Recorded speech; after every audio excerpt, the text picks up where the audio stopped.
I was in the first grade class when the school opened in 1951, right in this room. My very first memory is the very first day when I walked into the lobby, dropped off by the third grader next door to me. And the lobby was huge, and I looked down the hallway. It was so long, and I burst into tears. And some lovely woman, I think a secretary, came out, talked to me, told me all about her daughter and her first day of school, and then she walked me down to Mrs. Gregory's room. And my father, who graduated from Hatboro High School, would not have it that I would go to a school other than Hatboro. So we moved. My father built a house on Bright Road, and I came to Hatboro. One memory in particular, it was in September of 2002, and we decided that we wanted to plant a tree in honor of those Americans who lost their lives on 9/11. And just at the time that we were planting the tree, we had a moment of silence, and during that time, we looked up into the sky, and 3 jets that were headed toward the Willow Grove Air Force Base flew overhead. But it was symbolic of our patriotism and our love for our country, and I just thought that that was a magnificent way to honor our fellow Americans. To this day, I can remember every single teacher's name from kindergarten to 6th grade.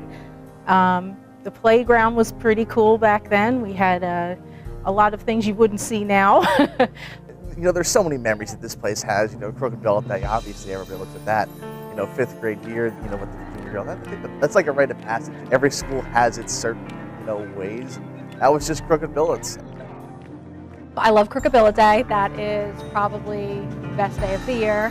I love the traditions that we have as staff. Our annual holiday sing-along is a lot of fun. You can't go through May without thinking Crooked Billet Day. You can't go, you know, across the train tracks or go sledding without seeing the hill. You can't go through Hatboro without like thinking, yeah, you think of Hollowell and Blair Mill, but Crooked Billet sticks out of your mind, you know, so this is kind of home to me. It was here in this school that I solidified my love in the art classes. I knew I wanted to be an artist, and I was always telling Mr. R, the art teacher, that I was going to come back and steal his job one day, as I am now pursuing art in my college career and hopefully as a career afterwards. Best memories are when I first started here many moons ago. I walked in and the staff and the families were just so wonderful and welcoming. This has been my home and my family for 29 years. And that is something that has already got me started crying. Yes, this is an outdated building, but it's so filled with love and memories. In 3rd grade, I had Mrs. Williams, and a few days after we got rid of the crayfish, we found something spilled in our classroom, and then we cleaned out the classroom and we found a dead crayfish in there. My favorite memory, one of them is every year since kindergarten, my mom, she will go to the same spot at the bridge where I walk to school every day, and she'll take a picture of me so she can see how I've gotten bigger over the years. Dr. Loper, the one time, he said, "Fred, I want you to dress up for Crooked Billet Day." I said, "But Dr. Loper, I do Civil War reenacting." "I don't care, wear the uniform." The one year I did wear, or 2 years, the Civil War uniform. And I've been doing that ever since. It keeps me young. I'm only 84. When you come to Crooked Billet, it's always so warm and nice. My first impressions were as a substitute teacher. And I found that the office staff was very helpful, very friendly, as were the other teachers. And when I became employed by the district and worked in this building, it was the same atmosphere. And I don't think that's ever really changed. This school is just the epitome of a cute little neighborhood school. And you know, people walk the halls that went here 50 years ago and remark how similar it looks to 50 years ago. It was so meaningful to me and such a security. I would walk into my room every morning and see the sunshine and just knew it was going to be a good day. The children, I loved them more than anything. They were my lovies. It was just such a good school to work in. So what I've done as principal of Keith Valley, try to keep that sense of community and remembering what it was like to be a kid coming from an elementary school to the middle school. So even though it may be more than 30 years ago, I remember what it was like to be a student in elementary school going to a big middle school where everyone's coming together. I'm leaving behind my window. My window is right on the playground, and it's where parents come knocking when they have a question for me, or past students. I've had some parents say, "What are you going to do without your window?" And it actually, yeah, I'm going to miss my window. I'm gonna miss it because I'm the second generation of my family to go here. Well, it's gonna be an end of an era for us.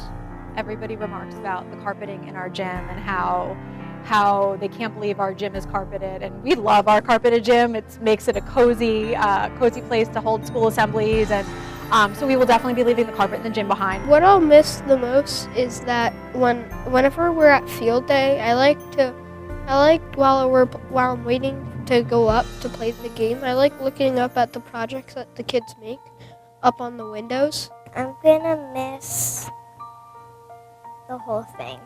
I'm going to be sad for this Crooked Billet to go, but I can't wait for the new Crooked Billet.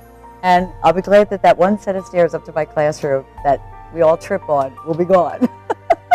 When I first found out the news, I didn't think it was true at first. I was like, I don't think that's going to happen. That's not allowed to happen. But now I'm coming to terms with with the memories that are here, and that the kids in the future will have the pictures downstairs. I saw a great building that's going to be ahead for the newer students. My memories of this building are vivid. I don't think that I will ever forget them. And the pictures of the new school are absolutely glorious. Seeing that rotunda and Crooked Billet being built on Revolutionary War grounds is something beyond. And seeing what they're going to do with those memories and those pictures for the new school make it really worthwhile. Well, I've been basically on and off crying for 2 weeks. 1, my older son is the last class here. 2, that my school is not going to be here. 3, I live right up the street, so it's going to be something that I see every day as it gets broken down and then built back up. I hope it has air conditioning because I'm sweating. I sweat a lot. And contrary to popular belief, I'm okay whether there's air conditioning or not. A pool and hopefully air conditioning. I would really like to see a big new gym or like a big cafeteria, because it'll be different and it'll probably be a lot more people that you can make friends with. As a kid, this is the first place where kids are challenged. They're develop their thinking skills, their writing skills, being artistic. I guess to get better, you got to do away with some of the old, and I'm really thrilled that they're making the choice, even if it is to bring this building down, to move forward and carry on the legacy of that sense of community and that sense of pride within the school. And I'm excited for the new era. It's going to be fun seeing other people create good memories when they look at this school and remember their good times. As we've been planning for the end and the celebrations for the end of Crooked Billet, things have started falling apart here. And we've joked about the library wall collapsed the other day. And we've just made jokes like the building is telling us it's time to go. Crooked Billet, you are the best. Yes.